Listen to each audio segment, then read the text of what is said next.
রাসূলুল্লাহর সাথে আল্লাহ তাআলার সরাসরি সাক্ষাৎ হয়েছে কিনা, চরমচক্ষে রাসূলুল্লাহ স্বয়ং আল্লাহকে দেখেছেন কিনা, এই ব্যাপারে সাহাবাদের মধ্যে দুইটা মত পাওয়া যায়।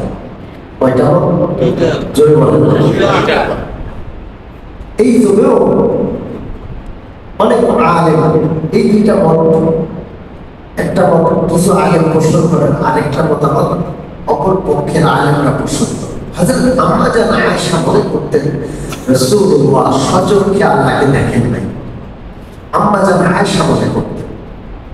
কিন্তু আব্দুল্লাহ ইবনে আব্বাস রাদিয়াল্লাহু তাআলা যিনি তাফসীর কোরআনের ব্যাখ্যা জগতের সম্রাট যাকে বলা হয়, রাইসুল মুফাসসিরিন, তাফসীর বিশারদগণের সম্রাট, তিনি বলেন যে সরাসরি সচক্ষে রাসূলুল্লাহ তার প্রভু আল্লাহ রাব্বুল আলামিনের দর্শন লাভ করেছেন।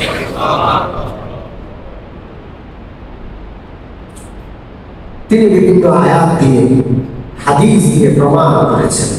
রাসূলুল্লাহ বলেছেন রাআইতু রাব্বি আযজা ওয়া জাল্লা, আমি আমার প্রভুকে দেখেছি। হযরত আব্দুল্লাহ ইবনে আব্বাস এটা প্রমাণ করতেন। ইমাম আহমদ ইবনে হাম্বল রাহমাতুল্লাহ আলাইহি খুব প্রমাণ করে গেছেন যে রাসূলুল্লাহ সাল্লাল্লাহু আলাইহি ওয়াসাল্লাম সচক্ষে আল্লাহকে দেখেছেন। সাধারণ মানুষ দুনিয়ার জীবনে সচক্ষে আল্লাহকে দেখা সম্ভব, জোরে বলেন সম্ভব,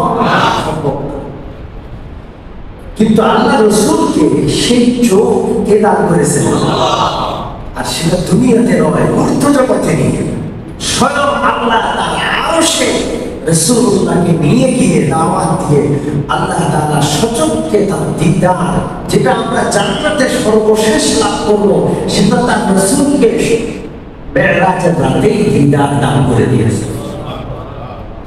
এবং এটা বেশি জোরালো, এই মতামতটা বেশি শক্তিশালী, কারণ গোটা মেরাজের ঘটনাটা হলো তো আল্লাহর সাক্ষাৎ, সচক্ষে আল্লাহকে দেখা, এটা অলৌকিক।